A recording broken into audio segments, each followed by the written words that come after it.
Good morning बच्चों। हम देख रहे थे बेंजिल्डिहाइड की विभिन्न अभिक्रियाएं, जिसमें हमने कुछ नेम रिएक्शंस भी देखी थी। आज हम आगे देखते हैं क्लेजन कंडेंसेशन, क्लेजन संघनन। इस अभिक्रिया में बेंजिल्डिहाइड की अभिक्रिया किसी अल्फा हाइड्रोजन युक्त पदार्थ से कराई जाती है। स्पेशली एस्टर्स होते हैं, जिनसे अल्फ़ा बीटा अनसैचुरेटेड एसिड्स के एस्टर हमें मिलते हैं। हम जो कैटलिस्ट काम में लेते हैं वो सोडियम और इथेनॉल का मिक्सचर काम में लेते हैं। आप देख सकते हैं बेंजिल्डिहाइड की अभिक्रिया एथाइल एसीटेट से, तो हमें एथिल सिनेमेट मिलता है, और इस सिनेमेट की अगर हम हाइड्रोलिसिस कर दें तो हमें सिनेमिक एसिड मिलेगा। इसका जो मैकेनिज़्म है वो इस तरह से होता है, जब सोडियम की उपस्थिति में इथेनॉल होता है तो हाइड्रोजन गैस रिलीज़ हो जाती है और हमें इथेनॉल का सोडियम सॉल्ट मिलता है। ये सोडियम सॉल्ट जब इथेनॉल का इथॉक्साइड आयन है, ये आयन जब एस्टर पर अटैक करता है तो यहाँ से ये H निकाल करके इस एस्टर का एनायन बना देता है। ये एस्टर का एनायन अब बेंजिल्डिहाइड पर अटैक करता है। यहाँ पर अटैक के बाद में ये lone pair of electron oxygen पर, या सॉरी बॉन्डेड जो पेयर है वो इलेक्ट्रॉन्स का ऑक्सीजन पर आ जाता है और हमें ऑक्सीजन पे नेगेटिव चार्ज मिलता है। फिर इसके बाद में नेक्स्ट स्टेप में जब वापस हाइड्रोजन इस पर H+ अटैक कर लेता है तो यहाँ पर OH मिलता है, और अगर हम इसका हाइड्रोलिसिस कर दें, यहाँ पर हमें ये मिलेगा। और क्योंकि इसका स्थायित्व कम होता है, स्थायित्व कम इसलिए होता है क्योंकि 2 कार्बन पर लगातार यहाँ से यहाँ पर भी आप देख सकते हैं ऑक्सीजन जो इलेक्ट्रॉन पुल कर रहा है और ये भी इलेक्ट्रॉन पुल कर रहा है, तो इसकी स्टेबिलिटी कम होती है। ये बहुत आसानी से वाटर मॉलिक्यूल निकाल के हमें एथिल सिनेमेट देता है। इसका यदि हम हाइड्रोलिसिस करें तो हमें इथेनॉल और सिनेमिक एसिड प्राप्त होता है। इसे कहते हैं हम क्लेजन कंडेंसेशन, नेम रिएक्शन है। इसके बाद नेक्स्ट हम चले एल्डोल कंडेंसेशन। एल्डोल कंडेंसेशन में 2 मॉलिक्यूल्स एल्डिहाइड के कंडेंस होकर के, और चेन रिएक्शन टाइप भी हो सकती है और भी मॉलिक्यूल, लेकिन इनिशियली सिर्फ 2 ही मॉलिक्यूल आपस में कंडेंस होते हैं और हमें प्रोडक्ट मिलता है।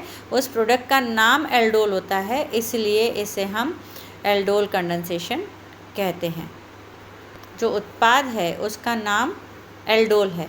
आप देख सकते हैं यहाँ पर एल्डिहाइड और एसिटल्डिहाइड। यहाँ एल्डोल कंडेंसेशन में ये अभी फ़िलहाल हम जो देख रहे हैं वो एलिफेटिक एल्डिहाइड्स के साथ में इसके रिएक्शन देख रहे हैं। जैसे CH3CHO के 2 मॉलिक्यूल, एसिटल्डिहाइड के 2 मॉलिक्यूल लेते हैं और हम बेस ले लेते हैं उसकी उपस्थिति में, तो हमें एल्डोल मिलता है। ये सेम रिएक्शन बेंजिल्डिहाइड के साथ में भी हो सकती है। आप देख सकते हैं ये विभिन्न हमें उत्पाद मिलते जाते हैं। और ये मॉलिक्यूल हमने दूसरा लिया, अगर हम दोनों अणु अलग अलग प्रकृति के लेते हैं तो उसे क्रॉस्ड एल्डोल कंडेंसेशन भी कहते हैं। इस अभिक्रिया की क्रियाविधि आप देख सकते हैं यहाँ पर। बेसिक मीडियम क्योंकि लिया है हमने, तो उसमें जो एसिटल्डिहाइड है उससे एक हाइड्रोजन निकल करके और एक कार्बन आयन बन जाता है और वाटर बाहर निकल जाता है।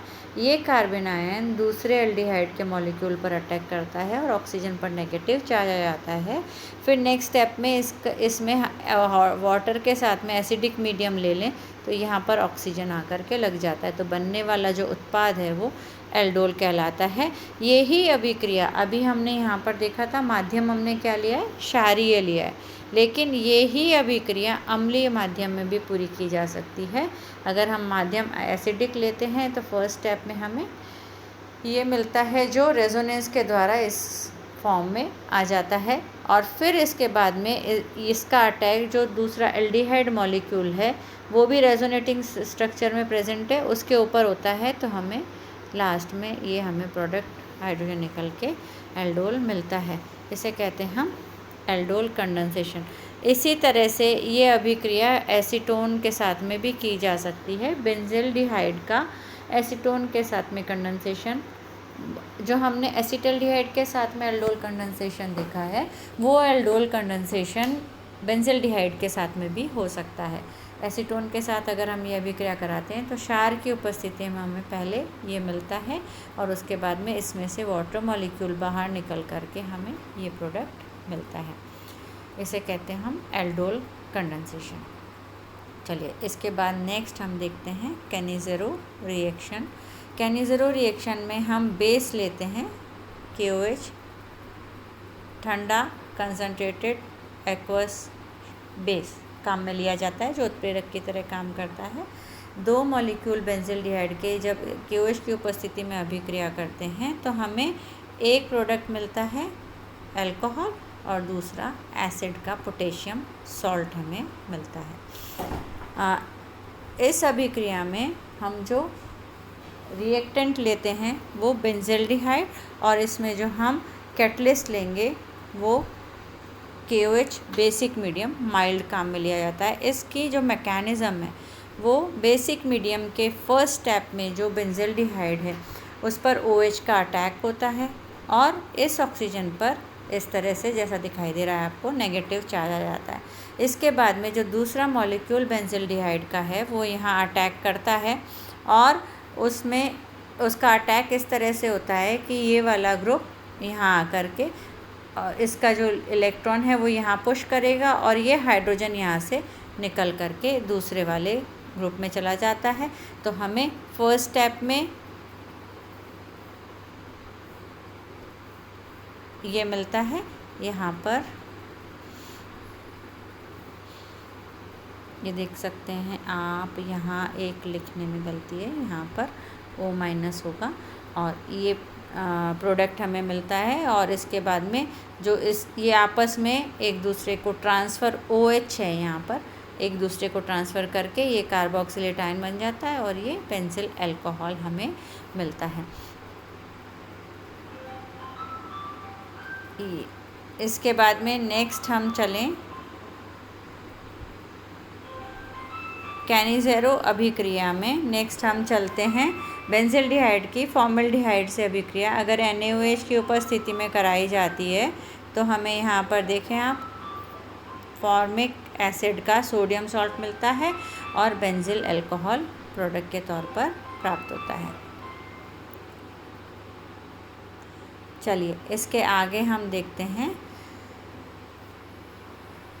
जो रिएक्शन है उसमें जो इंटरमीडिएट्स बन रहे हैं इस कैनिज़ेरो अभिक्रिया की क्रियाविधि में जो इंटरमीडिएट्स बनते हैं वो इस तरह से OH बेसिक मीडियम में हमें यहाँ पर ऐड होता है और ये आपकी स्टेबिलिटी आपको देख सकते हैं इसको।